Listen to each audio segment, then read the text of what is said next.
Hello there, welcome to Pin Cut Sew. I'm Nikki, of course, and I'm going to share with you something kind of quilty today. This is a very low pressure little quilt, square or block, whatever. So even if you've never quilted before and you've been curious about it, this could be something great for you. And as you can see, you don't even have to make very many of them. You can make yours into a little mini quilt like I did.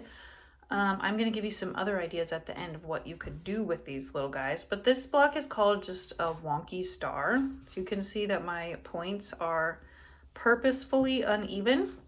And this is my favorite way of quilting. I am not the kind of quilter who likes to pre-cut hundreds of little precise pieces. I really love to dig through my scraps as I go to find fabrics, and I like to just add pieces as I want to. I love paper piecing. I love wonky things like this. So this is a very easy, simple little block to make. I'm going to show you how to do it. Of course, mine are very Christmassy. I cannot help myself when the new novelty Christmas fabrics come out every year at my fabric store. I have to buy some. I don't know what it is. I am not usually much of a stash builder or keeper, so this is for me like a good way to use some of those Christmas fabrics, because then I want to use them and I don't want them to just languish in my drawer. I also just cut out, I actually finished the top today, a big scrappy Christmas quilt, just so I could use some of these great fabrics I've collected. So let's get started. Before I do that though, make sure you like this video so the algorithm knows, and click subscribe if you have not already subscribed to Pin Cut Sew, where I post lots of sewing tips, techniques, tutorials, and inspiration, and sometimes pep talks. So you don't want to miss those. Click subscribe. Okay, so what you need to do is find your center print. This one I used a little wreath. This one I'm using this little penguin guy. And I'm going to teach you how to make this in absolutely any size. You could even make a really tiny one with a dog face. You could make a big one. I have some nutcracker fabric. I thought it'd be cute to make the little mouse king into one. It also kind of depends on what you want to do with it, but you can always add borders to make it bigger. You could make several to make it into a mini quilt, or you could make giant ones and make an actually big quilt. But I'm going to use this little penguin. So what you want to do first is just decide what size you need it to be. It doesn't have to be square, but that's what I'm going to do here. You can see here I made a rectangle. But your square just needs to be, make sure that you remember your seam allowances. So you need to make sure that it is more than 1/4 inch away from your little penguin design or whatever design you're using. So for my purposes, I cut this, it's a 2 3/4 inch square. So then you need to find your background fabric. In this case, it was the green. And you need to cut 1, 2, 3, 4, 5, 6, 7, 8 more squares of the same size as your center. And then you're ready to get started. So take 4 of them and put them to the side. You don't need those yet. And then you need to find your scrappy fabrics. You can use one, you can use multiple, it doesn't matter. This one I used all different. This one I picked reds and greens that matched. This one I'm gonna do all reds. I only have 3 reds, so I'm gonna try to make sure that I intersperse them enough. But you could just use one fabric too, and that would be just as cool. So I told you this is a very unscientific, oh man, I left my scissors in my kitchen. I'm gonna go get them. Okay, so you're just gonna kind of cut off a scrap. Make sure it's about twice as big as your square. I'm gonna iron this real quick. Okay, so you can kind of make yourself a straight edge. Let me put these aside. I'm just gonna make my top square for now. So we're going to form 2 points, one going this way and one going this way. And it's meant to be imprecise, okay? So you're going to finger press about 1/4 inch under here. This is a method I came up with to do this kind of thing where you don't have to kind of guess where it's going to land. So I like to finger press my seam allowance under, and then I'm going to decide where I want my point to go. Now you want to make sure that your point ends less than 1/4 inch from the raw edge, because if you don't, see I made that mistake here and here. So then when I put a border on this or whatever, my point is going to disappear, and that's not what you want for a star. So you just have to make sure that it comes within your seam allowance. Okay, so I'm going to put it right there like that. Then I'm going to carefully flip it so my pressed seam allowance is showing. And that is where I'm going to stitch this piece of fabric all the way across, 1/4 inch from my raw edge. Okay, so now it looks like this. Now I'm going to press it into place where it belongs. Where's my this little seam roller is handy for this kind of thing. I put on my Christmas list one of those little mini irons and a wool pressing mat. It's not like my ironing board is far away, but it's far enough to where quilting, I don't like to go over there. Okay, then you just flip it over and you trim it to match your square. You can be more precise than me if you want to and get a ruler, but I just kind of wing it. Okay, so there's our first point. Now you're going to take your next fabric, cut off a scrap of it, press under 1/4 inch,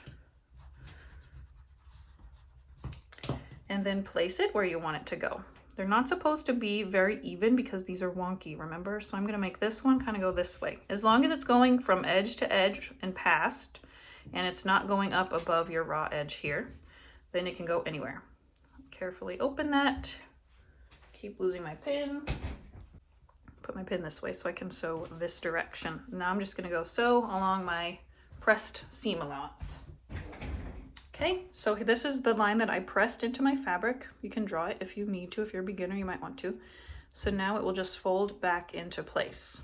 I can press it or roll it, flip it over, and trim it. Okay, and there is my first star point.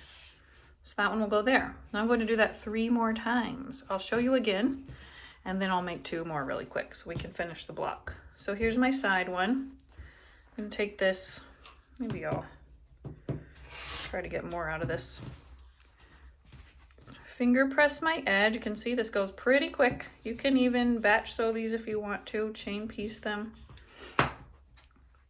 This one I'm gonna have kind of go way over this direction. Open it up and go sew it.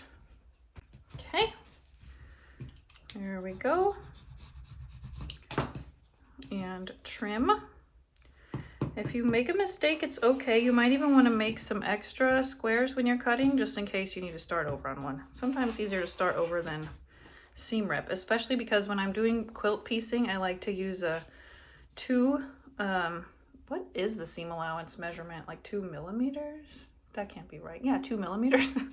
I like to use a 2 millimeter seam allowance just so that my piecing is nice and sturdy. Okay, now let me pick another red fabric.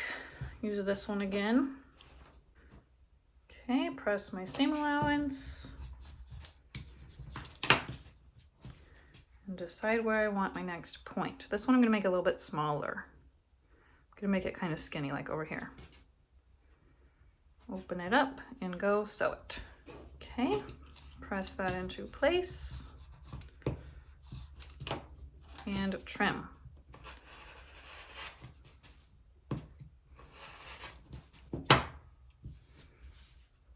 Okay, I might put that one over here so I don't have the plaids next to each other. All right, cute so far. Now I just need to make 2 more.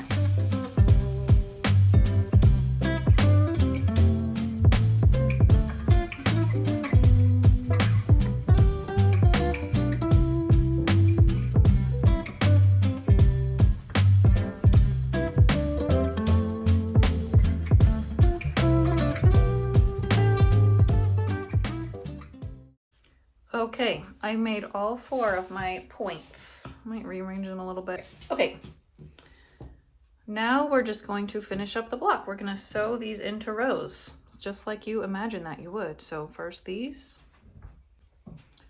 then these. All right, now I'm gonna go just press my seams toward the outside. There's the top row. The reason I pressed them to the outside is because there's less bulk over here already. This middle section has a lot of bulk, so I could have pressed them open, but that just makes this part even bulkier. So now I'm gonna do this row.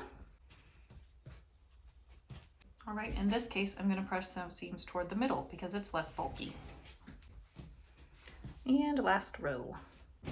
I should have said I'm using 1/4 inch seams. If you're new to quilting, quilting always uses 1/4 inch seams. Make sure they're precise so that all your seams will match up where they're supposed to. Okay, I have 3 rows ready to be sewn together. See how my seams match up? One's going this way and one's going that way. So they're the least bulky that they can be. Alrighty, here's my block. These seams I did press open so I could evenly distribute the bulkiness. And then you give it a good press from the front after that. So the last thing for a quilt block is to square it up. See how the edges, a quilt block never turns out quite perfect. So you just need to square it up. I'm going to match this seam line with the line on my ruler.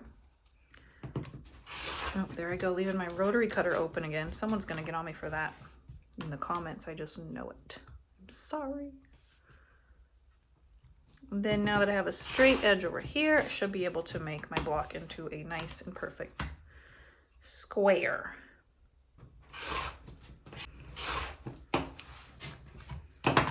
Okay, look how cute. I love it. I love how the points are all different sizes, how the 2 little ones are over here. Okay, so now what to do with this block. One of my most, there you go, I closed it. One of my most popular blog posts of the last couple of years is one called Things to Quilt That Are Not Quilts. So it's full of small quilt projects. Apparently people Google that a lot because a lot of times my post comes up when people Google that very thing.